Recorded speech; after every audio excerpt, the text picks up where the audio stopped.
Hello, welcome to the Learn English Lab. Today's podcast, English listening practice topic name is Phrasal Verbs in Real Life Contexts. Today, we're plunging into a really fascinating, sometimes, let's be honest, bewildering, but absolutely essential part of English, phrasal verbs. You know, if you think of English as this vast, beautiful ocean, well, you've probably bumped into some of its trickier currents. And today, we are diving headfirst into one of those currents, because these things, phrasal verbs, they aren't just some obscure grammar point you find tucked away in dusty old textbooks. Oh no, they're really the heartbeat of how native English speakers actually talk every single day. They bring this warmth to our casual chats. They help professional meetings flow more, seamlessly, and they even pop up in our favorite songs and movies. They give them that unique rhythm, that flavor. Think of them almost like linguistic accelerators. Once you get the hang of them, they don't just expand your vocabulary, they really fundamentally transform how you understand and express yourself in English. It's like unlocking a whole new level of fluency.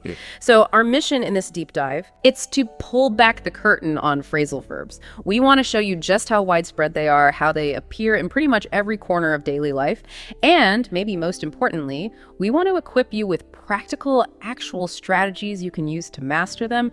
By the time we're done here, you are going to feel, I promise, significantly more confident. Not just spotting these little linguistic gems, but actually weaving them into your own speech, your own writing, with a newfound ease. So yeah, get ready to really elevate your English. It's so true.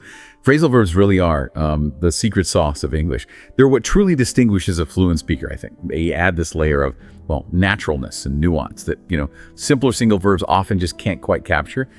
And they are literally everywhere you turn, from the most informal text message you send to maybe a formal business report you have to write. So trying to ignore them, it's just not really an option if your goal is genuine fluency. Think of it like this. Imagine a really delicious sandwich, right? But if you skip the sauce, well, it might still be edible, technically, but it's going to be kind of stiff, maybe a bit dry, and it's definitely lacking that essential zest, that pop. English without phrasal verbs can feel a bit like that. It might come across as overly formal, sometimes a little stilted, and it just misses out on that natural organic flow that you hear in real conversation. They don't just add flair, they really signal a deeper understanding of the language. And that, in turn, really boosts your confidence as you start using them. And what's quite remarkable, I find, is that once you start to grasp their patterns, maybe even their kind of playful nature sometimes, they actually turn what seems like a hurdle into a genuinely enjoyable part of learning the language. Okay, that's a great way to put it, the secret sauce. So let's unpack this a little bit more then. What exactly is a phrasal verb? At its very core, it's basically a combination. It's a verb plus either a preposition or an adverb, sometimes, even both. But the crucial part, and this is often where the challenge comes in, is that this combination, the verb plus the particle, it frequently creates a meaning that's really quite different from the original verb when it's just standing on its own. It's not simply the sum of its parts. Right. So take a really common verb like look, okay? On its own, look just means, direct your eyes at something. To glance, simple. But then you pair look with the preposition after, and suddenly you get look after. Yeah, and the meaning just shifts completely. Exactly. Look after means to take care of someone or something. Like you might say, could you please look after my cat while I'm away? There's no connection anymore to just seeing or glancing. It really shows that kind of semantic transformation that happens when these elements combine. It's fascinating. And they exist on this broad spectrum, don't they? Some are quite transparent, which makes them, relatively easy to figure out. Like, sit down. Right. It means pretty much exactly what it sounds like. The physical act of moving your body into a seated position. It's very literal. Okay, yeah. Sit down, stand up. Got it. But then you get the highly figurative ones, like give in. Ah, right. That doesn't mean physically giving something. Not at all. It means to agree reluctantly, or maybe to yield to pressure or demands. It has absolutely nothing to do with physically giving anything or being in something. And this incredible flexibility, where the meaning is often idiomatic and you can't easily guess it just from the individual words. Well, that's both a huge strength of phrasal verbs. They allow for incredibly rich and nuanced expression. But also the challenge, right? Precisely. It's also, admittedly, a significant hurdle for learners. And that's exactly why getting a handle on them is so vital for authentic, natural-sounding communication. Okay, so they're flexible, sometimes tricky, but crucial. Got it. And if we connect this to the bigger picture, the sheer omnipresence of these verbs means that trying to avoid them It just isn't a realistic path if you're aiming for true fluency. They're just organically woven into the very fabric of everyday communication. So much so that native speakers use them instinctively, almost without, conscious thought. Yeah, you don't really stop and think, "Ooh, should I use a phrasal verb here?" You just do. Exactly. Think about it. Whether someone's, cracking jokes with friends or meticulously pitching a new project to colleagues or even just planning a detailed trip abroad, phrasal verbs are consistently there. They provide this concise and natural way to convey a huge range of actions and ideas. So mastering them isn't just about knowing more words. No, not at all. It's genuinely your ticket to sounding natural. It really is. It's about being able to engage effortlessly in pretty much any context, whether you're just having a relaxed chat with someone new or navigating the sometimes complex professional work environment or even just kicking back and enjoying your favorite movie or music. Right, because without them, your English might feel a bit stiff or maybe too formal. Yeah, exactly. Rigid, overly formal, sometimes even a little distant. But with them, your speech becomes much more fluid, more dynamic, and it genuinely reflects the way real people actually speak. And while, they share some similarities with maybe idioms or slang because they are non-literal meanings, their basic grammatical structure, just a verb combined with a particle, makes them a core part of everyday English grammar. They're different from purely metaphorical expressions. Okay. And you mentioned conciseness too. Yes, that's key. They provide this efficiency of expression. Why say, I need to find a solution to this problem when you can just say, I need to work out this problem? That conciseness is so important for achieving that native-like rhythm in speech. That's such a great point about the efficiency and the rhythm. It really is a game changer when you start using them more. And this brings us to where it gets really compelling, I think. Let's shift focus now from the sort of theoretical stuff to the intensely practical.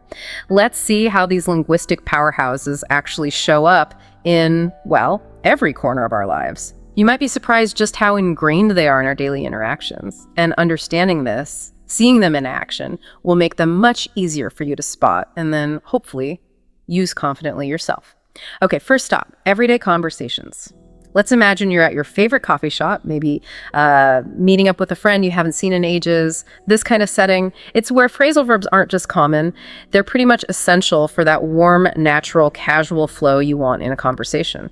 Yeah, they really give chats that sense of ease and familiarity. Exactly. They achieve something that maybe simpler single verbs can't always manage in the same way. Like, for instance, that classic greeting, "Oh my gosh, it's been forever. Let's catch up over coffee soon." Catch up. So common. Right. Catch up instantly tells you the idea is reconnecting, sharing updates, finding out what's been happening in each other's lives. It's way more natural than saying something formal like, "Let's synchronize our personal narratives." Yeah, definitely. Nobody says that. Or maybe, "Hey, want to hang out at my place tonight?" Hang out just means spending time together casually. No specific agenda. It suggests a relaxed, informal get-together, like, we're just gonna chill. Very different from a formal visit. Totally. Or if something maybe a bit sensitive came up in conversation later, you might say, "Look, I didn't really want to bring up the party, but honestly, it was kind of wild." Bring up. Introducing a topic. Exactly. Mentioning or introducing a topic, maybe one that people were avoiding, raising a point. You might also hear, "You'll never guess who I ran into at the mall yesterday, Mike." Meaning you met him by chance. Exactly. Completely unexpected. Not planned at all. Which is quite different from just meeting someone where it could be planned or unplanned. Or if a friend seems down, you could suggest, "Hey, you look a bit stressed. Let's watch a funny movie to cheer you up." Right. Cheer up. To make someone feel better. Yeah, lift their spirits, especially if they're sad or stressed. Or maybe you're trying to change a habit. I'm really trying to cut back on coffee, but it's so tough. Cut back. Reduce or use less. Very useful. Super useful. Reducing caffeine, spending, screen time, whatever. It's about moderation. And for a quick, informal visit, you'd say, "Hey, I might drop by your place later if you're free." Drop by. Visit briefly, maybe without much notice. Exactly. Very different from scheduling a formal visit. And finally, maybe you're recovering from something. Don't worry, you'll get over that cold in a few days. Recover from something. Could be an illness, could be a breakup, disappointment. Yeah, exactly. Moving past it. These phrases, they just make your casual interactions feel so much more authentic, more engaging. They carry that specific, informal, friendly tone. It really is fascinating how they create this particular texture in casual conversation. They inherently add a certain warmth, I think, and intimacy. They make conversations feel less formal and definitely more engaging than if we only stuck to single word verbs. Like you said, hang out conveys that specific, relaxed, casual interaction that maybe spend time doesn't quite capture. Yeah, I spent time with my friend sounds a bit clinical. A little stiff, maybe. Yeah. Whereas I hung out with my friend immediately tells you it was informal, relaxed, easygoing. So to really internalize this, a very practical approach is just consciously pick, say, 2 or 3 of these common ones that resonate with you, and then deliberately try to weave them into your next casual conversation. Okay, like make a point of using catch up or hang out. Exactly. Maybe send a simple text message to a friend saying, hey, let's hang out soon and catch up. You'll find that using them in real scenarios like that makes them feel effortlessly part of your vocabulary almost right away. The goal isn't just knowing the definition, it's feeling how they shape the conversation, Feeling the flow. I like that. Okay, so from those casual coffee shop chats, let's shift focus. Let's talk about the professional world, because phrasal verbs definitely play a big role at work too.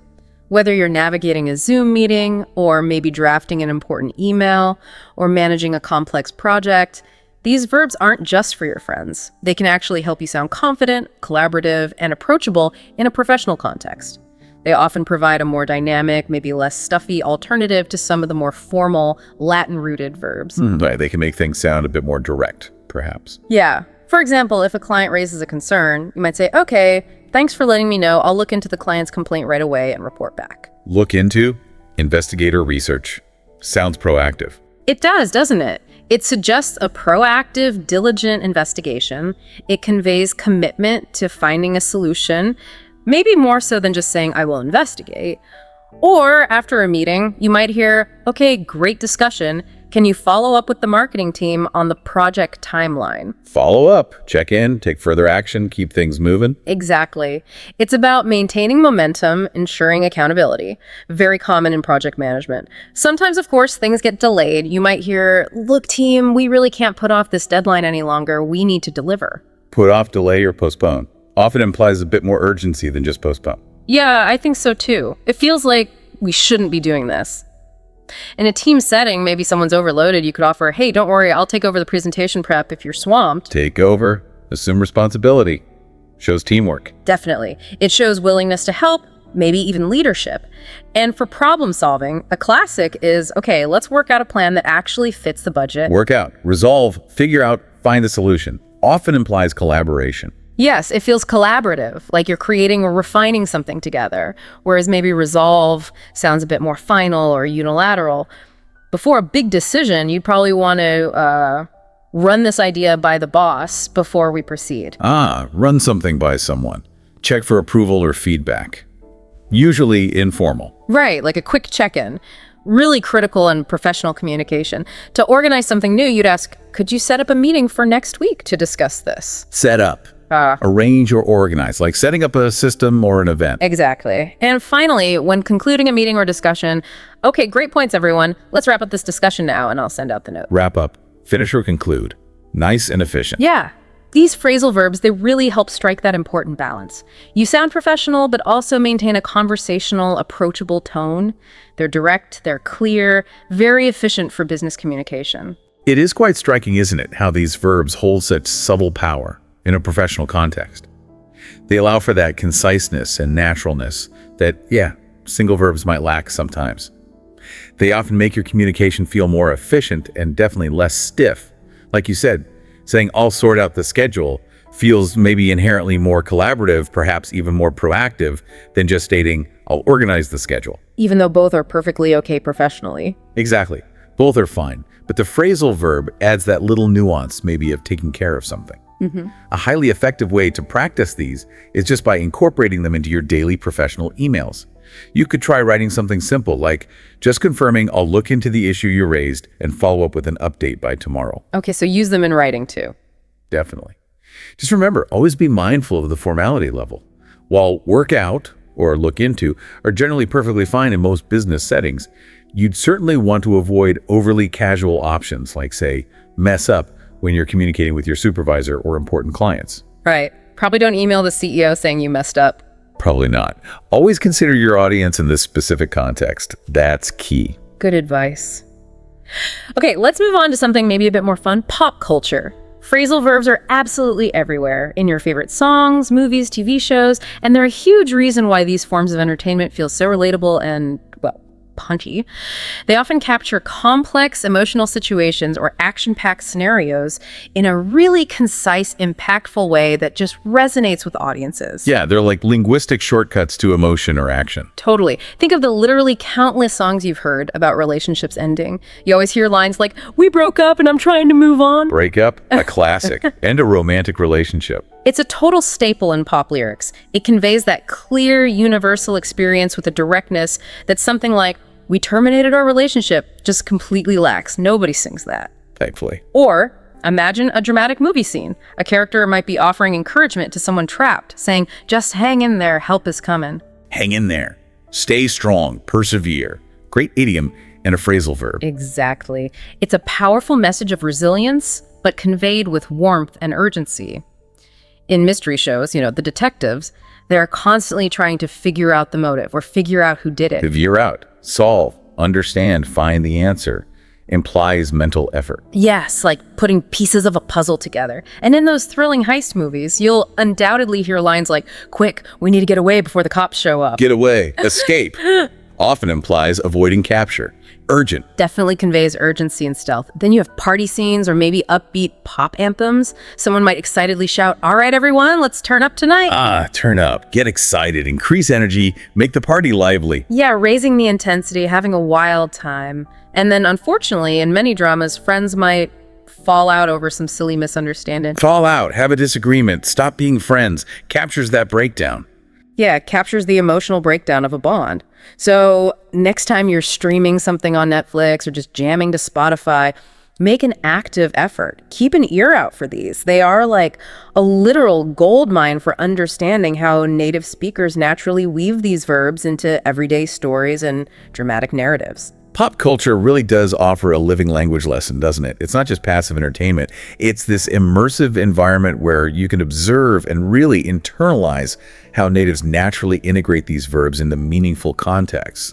They provide these direct auditory examples of how the phrases are used in emotionally resonant situations or action-packed moments, and they often carry more emotional weight or specificity than single words might. So how can listeners leverage that? Well, a fantastic approach is to create your own phrasal verb playlist, maybe. Pick a song you really enjoy, maybe something like Dua Lipa's Break My Heart, and actively listen. Try to spot phrasal verbs like break down or move on or maybe turn up. Once you spot them, challenge yourself. Write some new sentences using those same phrasal verbs, but maybe imagine a different scenario. Okay, so active engagement. Exactly. That active engagement with authentic content will dramatically enhance your recall and application. It turns passive listening into active learning, which is much more effective. Great idea. Okay, shifting gears again, let's move to a more structured setting. Let's explore phrasal verbs in school and education. Whether you're a student prepping for exams, or a teacher leading a class, or maybe just a lifelong learner taking a course, phrasal verbs are absolutely key in academic environments too. They're fundamental for discussing assignments, understanding lectures, just navigating the whole learning process, really. Yeah, you hear them constantly in classrooms. Definitely.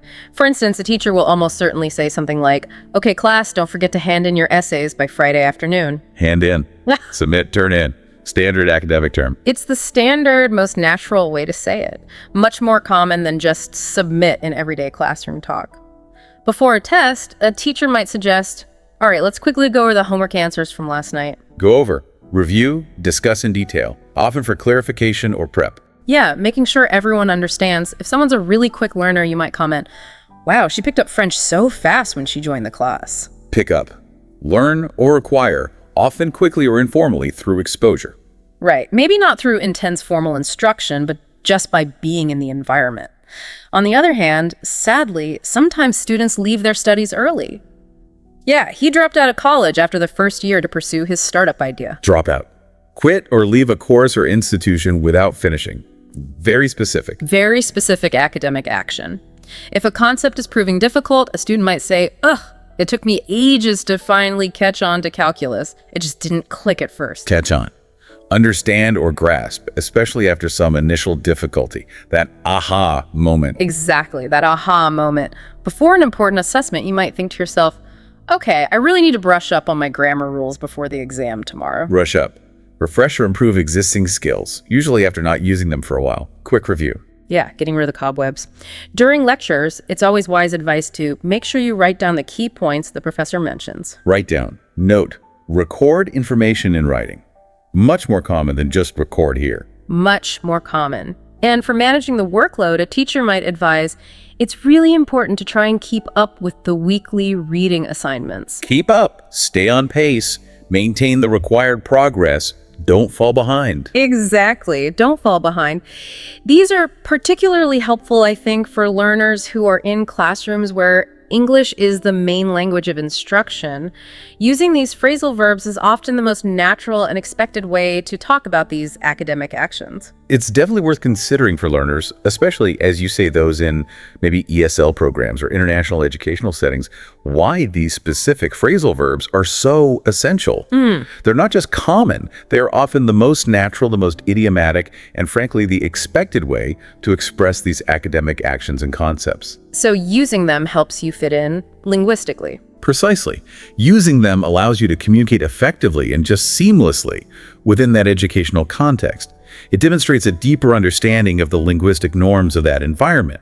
For instance, saying, I need to review my notes is perfectly grammatically correct, of course, but saying, I need to go over my notes just sounds far more natural and common in an academic discussion. Okay, so how can students practice these specific ones? Well, a really effective way is to maybe pair up with a classmate and just quiz each other. You could use a phrasal verb in a sentence like, I'll go over my notes tonight before the test, and then have your partner guess the meaning, or maybe use it in a new sentence themselves.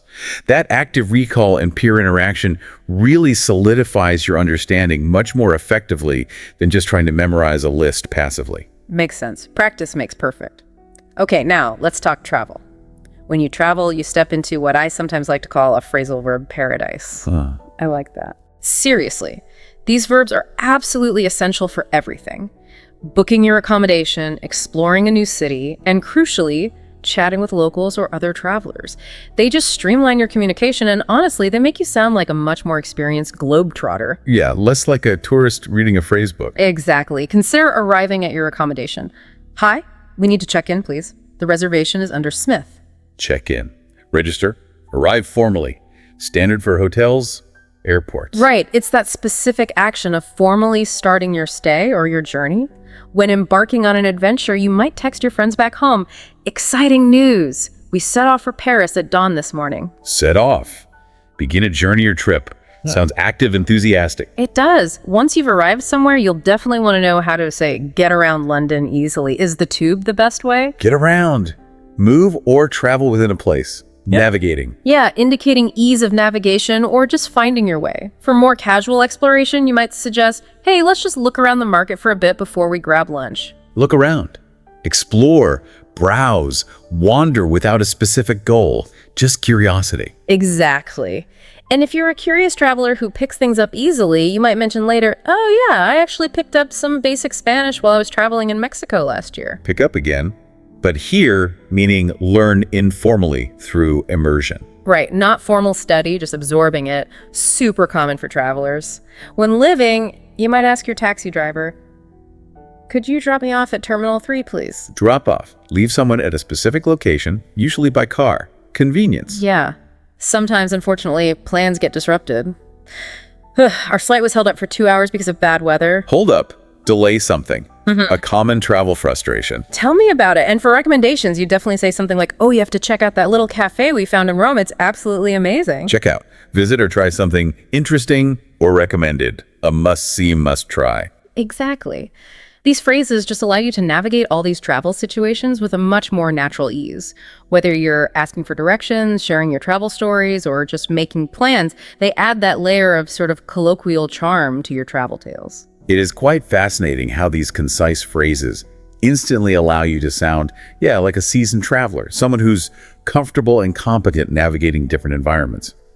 They convey that deeper understanding of practical travel situations without needing long, clunky explanations. They're functional, efficient, and just widely understood in travel contexts. Makes your interactions much smoother. So what's a good tip for learning these travel ones? Well, as a proactive tip, maybe before your next trip, make it a point to learn just, say, 5 travel-related phrasal verbs that you think you'll likely need. Then, consciously commit to actually using them during your trip. For example, you might decide you're definitely going to use check-in, set off, get around, pick up, and drop off in your conversations. Okay, be intentional about it. Exactly. Actively integrating them into your travel vocabulary will make a really noticeable difference. It'll help you effortlessly articulate your travel plans and experiences. Great advice. Now let's get a bit more personal. Relationships. In all their beautiful complexity, friendships, family bonds, romantic connections, they are absolutely saturated with phrasal verbs. These phrases perfectly capture emotions, interactions, the subtle dynamics between people.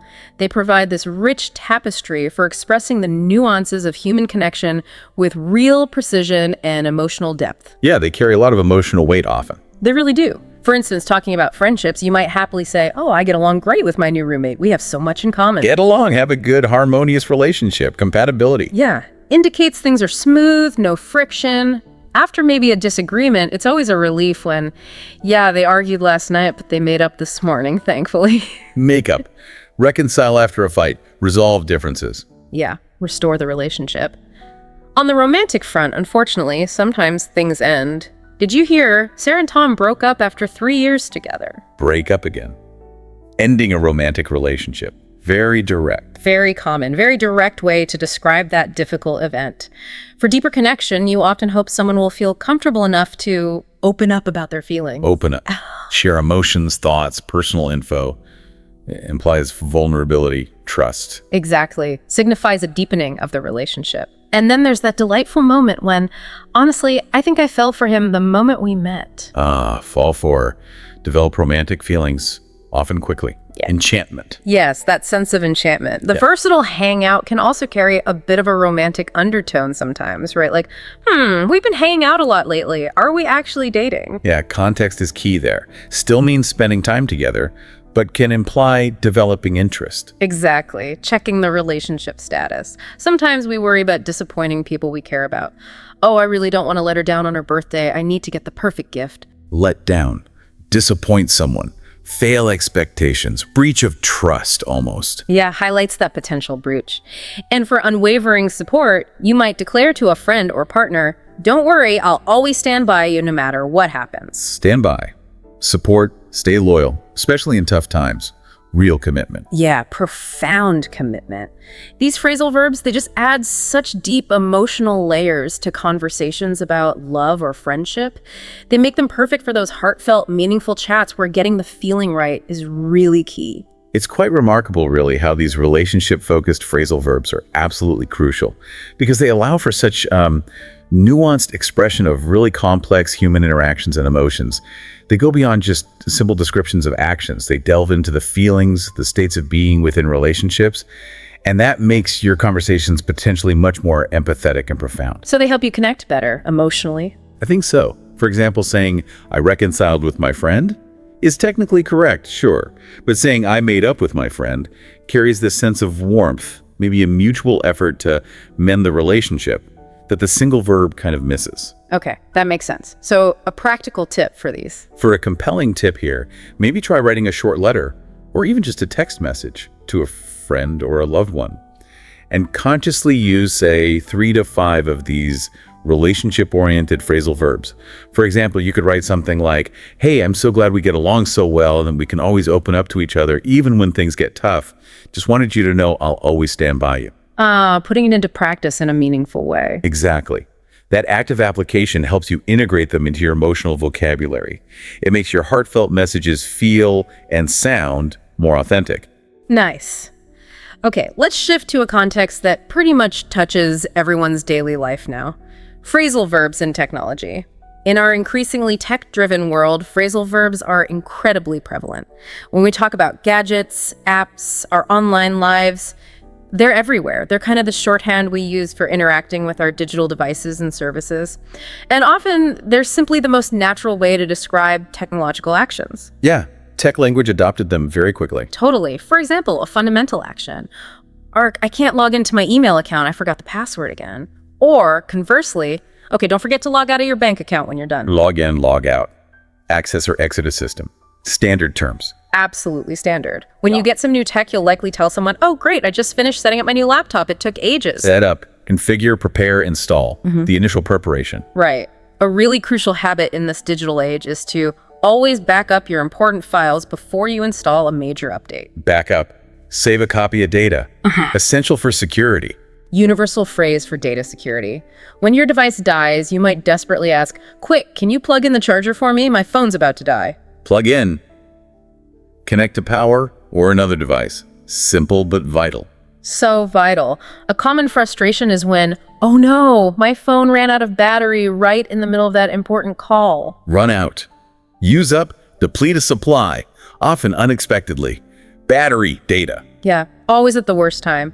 When trying a new service, you might say, oh yeah, I signed up for that new social media app everyone's talking about. Have you seen it? Sign up, register, join a service or website. Yeah. At the end of the workday, good practice is, okay, time to shut down the computer and head home. Shut down, turn off completely, full power off. Right. And finally, for those unexpected digital annoyances, another ad just popped up while I was trying to read that article. Pop up, appear suddenly on screen. Notifications, ads. Exactly. These are really must-know phrases for any kind of tech talk, whether you're troubleshooting an issue or discussing the latest app or just navigating your digital world day to day. It's really interesting how language evolves right alongside our lives and alongside the technologies we integrate into them. These aren't just, niche tech jargon anymore. They've become fundamental verbs for discussing, interacting with, and even troubleshooting common problems in the digital age. They're just part of everyday language now. Absolutely. They're concise ways to describe often complex actions related to computing and digital services, and they make conversations about tech feel seamless and natural. For instance, rather than saying the slightly clunky, I need to save a copy of my data, just saying I need to back up my data is instantly understood by almost everyone and sounds much more natural in a tech context. Okay, so a tip for practicing these tech ones. For a practical tip here, maybe the next time you find yourself on a tech forum online, perhaps looking for a solution or asking for advice about something, make a conscious effort to use one of these phrasal verbs in your post. For example, you could write, "Hi everyone, I need to back up my data before installing the new OS, but I seem to have forgotten how to log in to my cloud account. Can anyone help?" Using the terms naturally helps you communicate effectively within that specific community. Good idea. Blend in with the natives of the tech forum. Exactly. Okay, wow. We have covered a lot of ground across so many different contexts. And honestly, the list of phrasal verbs out there is immense. We could go on forever. But before we move on to strategies for really mastering them, I just want to offer you a quick fire round. A few more incredibly versatile phrasal verbs that you'll hear in everyday life constantly. These just crop up in a myriad of situations, really proving just how foundational they are to daily communication. Okay, hit me with them. All right. Think about controlling volume or rejecting something. Could you turn down the music, please? It's a bit loud. Or, he asked her out, but she turned him down. See? Flexible. Turn down, reduce volume, or reject. Context is key. Totally. When something is free, wow, they're giving away free ice cream samples at the store today. Give away, distribute for free. Generosity. Yep, for tolerating something annoying. Ugh, I don't know how you put up with all that construction noise. Put up with. Tolerate. Endure something unpleasant. Patience tested. Definitely. For accidental discovery, I was cleaning the attic and I came across some really old family photos. Come across. Find by chance. Unexpectedly. For starting a journey or our achieving success. Hooray, the plane took off on time, or wow, her new business really took off fast. Take off. Depart airplane or become successful quickly. Dual meaning. Right. When someone is boasting a bit. He's always showing off his expensive new watch. Show off. Display proudly, often suggesting bragging. Yeah. In a maybe scarier medical situation, it was so incredibly hot in there I thought I was going to pass out. Pass out. Faint. Lose consciousness. And pleasant anticipation. Yay, Friday. I'm really looking forward to the long weekend. Look forward to. Be excited about a future event. Positive feeling. Always a good one. If you make an error, Oops, I think I messed up the recipe. I added way too much salt. Thus, make a mistake, spoil something. Informal. Very common, informal. For unexpected events causing delays. Sorry, I'm late. Something important came up at the last minute. Come up. Arise unexpectedly. Happen. Often urgent. Yeah, for growth and upbringing. I actually grew up in a really small town in the countryside. Grow up. Mature. Be raised. Develop Attachment. a resemblance within families. She really takes after her mom. They're both so creative. Take after. Resemble a parent or older relative. Appearance or character. For quitting something. I tried fixing that old printer for hours, but eventually I just gave up. Give up. Quit. Abandon an attempt or habit. Stop trying. And finally, for checking on someone's well-being. I'm just going to check up on the kids quickly and make sure they're asleep. Check up on. See how someone is doing or inspect something. Phew. Okay, that was rapid fire, but these truly versatile phrases just work in countless contexts, from the most casual chat to quite serious situations. Makes them incredibly handy to have in your vocabulary arsenal. What's quite remarkable there is just the sheer breadth of situations those verbs cover. You're right. From really mundane daily actions like turning down music to significant life events like growing up or giving up on something, they just seamlessly integrate into such diverse scenarios, which makes them truly invaluable, doesn't it? They offer that succinctness and naturalness that single verbs often just can't match, like pass out is much more common and less formal than saying faint in everyday speech. So how can people keep track of all these random useful ones? Well, to help solidify your grasp on this wider array of verbs, I highly recommend maybe starting a phrasal verb journal. Ooh, okay, like a diary. Sort of. Each day, maybe commit to choosing one new phrasal verb that you've learned or encountered, then consciously use it in an original sentence in your journal. Maybe even draw a little picture to illustrate it if you're visual. For instance, you can write, "Today I came across a truly fascinating article about space exploration, and I'm really looking forward to reading more about it." That active, creative application is far more effective for long-term retention than just passively memorizing lists.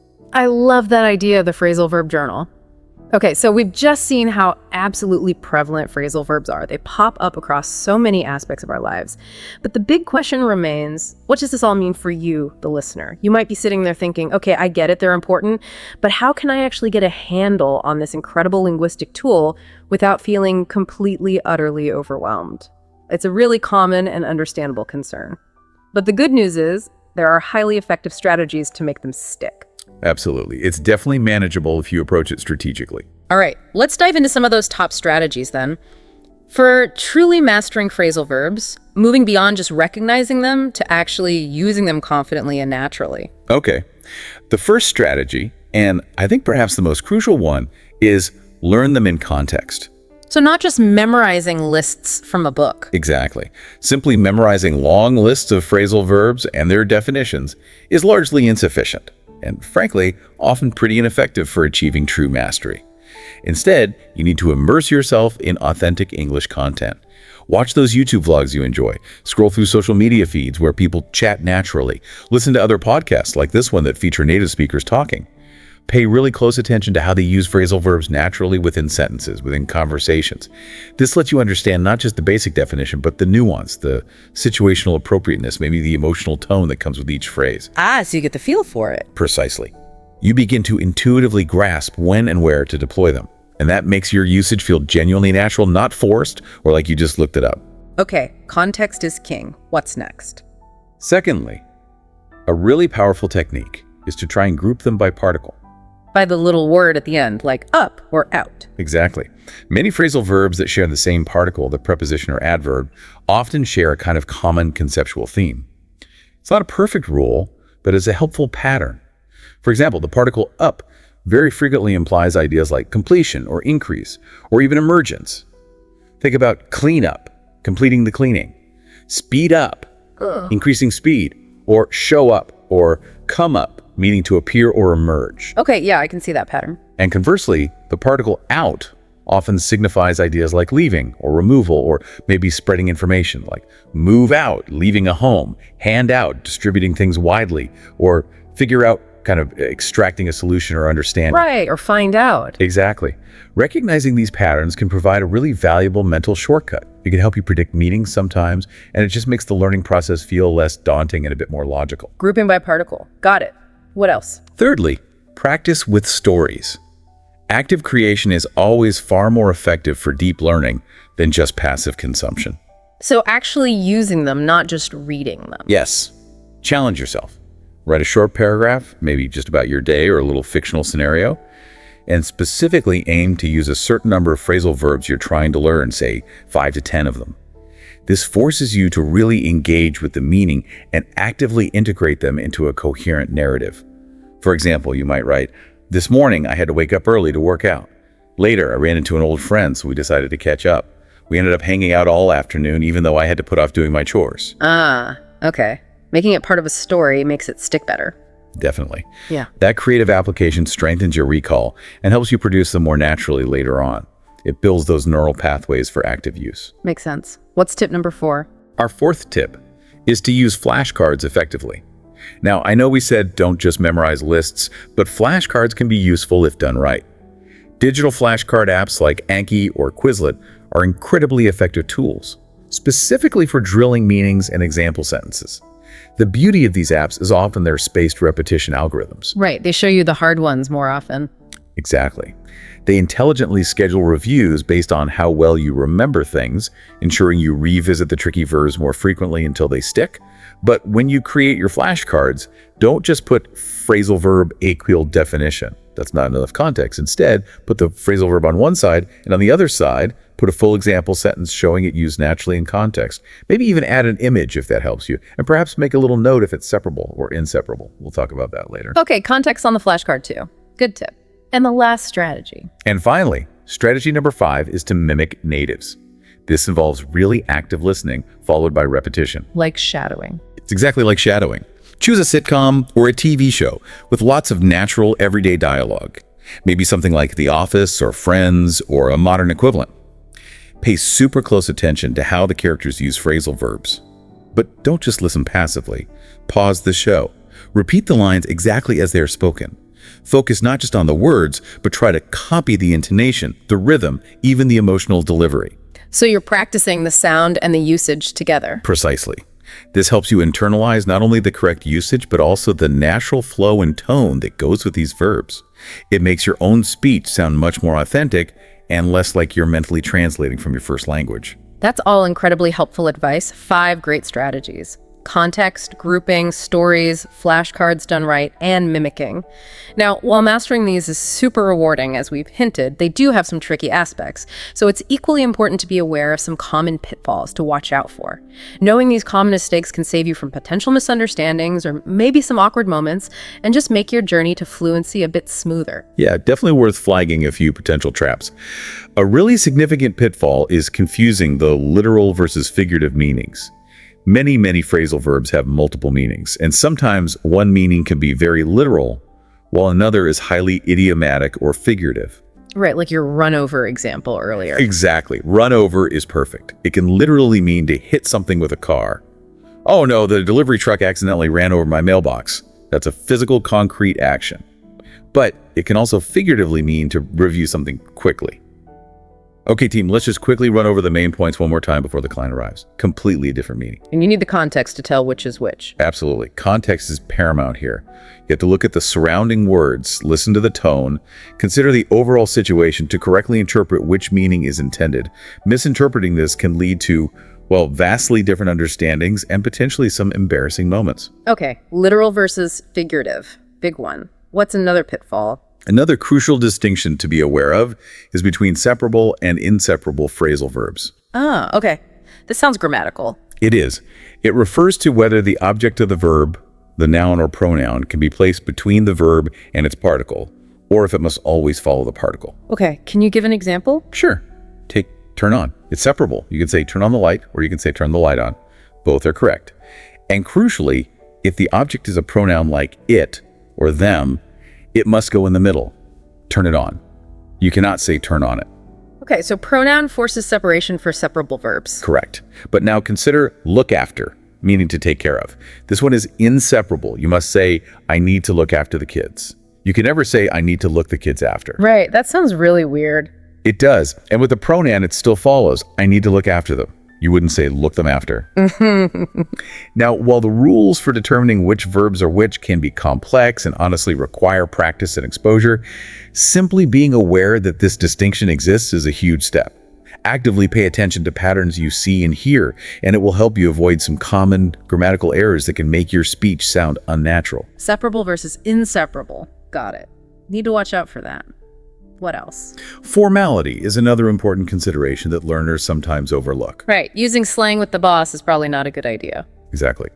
Phrasal verbs vary widely in their level of formality. Some are perfectly suitable for professional or academic contexts. We've discussed many, like follow up or look into. But others are decidedly casual, informal, or even borderline slangy. For example, workout is generally fine in a business meeting, as we said. But using something like screw up, which means to make a mistake. Yeah, probably don't tell your boss you screwed up the report. Probably not. It would sound highly inappropriate and unprofessional in most formal contexts. Always consider your audience and the setting you are in. When in doubt, especially in a very formal situation, it's often safer to err on the side of using a more formal, maybe single-word verb if one is available and appropriate, like investigate instead of look into if you need utmost formality, or choose a different phrasal verb that you know is widely accepted in formal contexts. Good rule of thumb. When in doubt, maybe choose the more formal option. Especially in high-stakes formal situations, yes. Finally, just briefly, be aware of regional variations. Like British versus American English. Exactly. While a huge number of phrasal verbs are pretty universal across English-speaking regions, some usages can differ subtly, or perhaps one verb might be much more common in one region than another. For instance, British English speakers might frequently use pop in to mean visit briefly and informally, whereas American English speakers might be more likely to say drop by for the same idea. Okay, pop in versus drop by. Another common one is completing a form. American English typically uses fill out a form, while British English more commonly uses fill in a form. Both are understood, but one is more prevalent in each region. Just listening for these subtle differences, especially if you consume media from different regions, like watching both BBC and American shows, can refine your understanding and allows you to adapt your speech if you want to, helping you connect perhaps more authentically with speakers from different backgrounds. That's really useful context. So, pitfalls: literal versus figurative, separable versus inseparable, formality, and regional variations. Lots to keep in mind, but being aware is half the battle. Okay, so we've covered a huge amount today. We know what phrasal verbs are, why they're crucial, where they pop up everywhere, strategies to learn them, and pitfalls to avoid. But let's bring it all together. What's your personal action plan for someone listening right now? How do they take all this great knowledge and actually turn it into real, confident usage moving forward? Right, the what next question. Well, first, remember that analogy. Think of phrasal verbs as the spice rack of English. They really do make your speech pop, adding incredible flavor and authenticity. But just like with spices, you don't use them all at once. So the first step is start small. Don't try to master hundreds immediately. That is just a recipe for feeling overwhelmed and maybe giving up. Okay, so how small is small? Begin by picking maybe just 10 phrasal verbs, but choose ones that are directly relevant and useful to your daily life right now.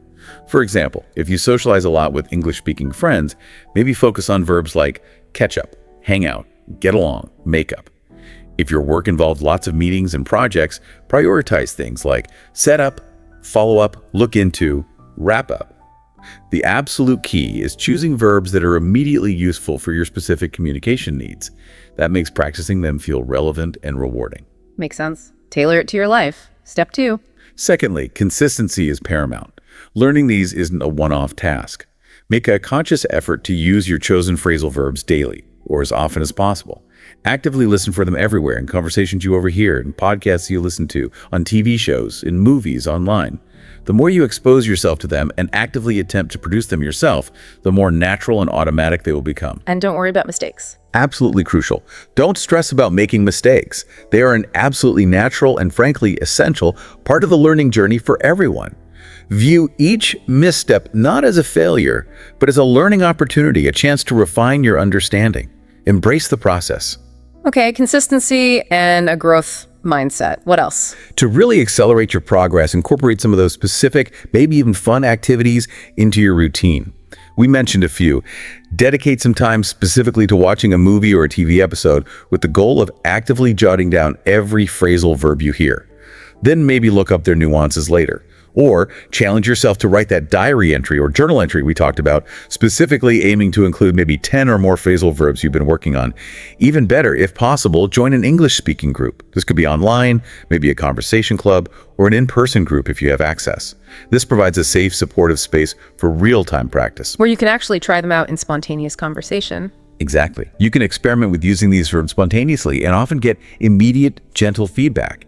The more you integrate them into your active life, your active communication, the sooner you'll find yourself weaving them into your sentences just as effortlessly as a native speaker does. Start small, be consistent, embrace mistakes, and practice actively. Sounds like a solid plan.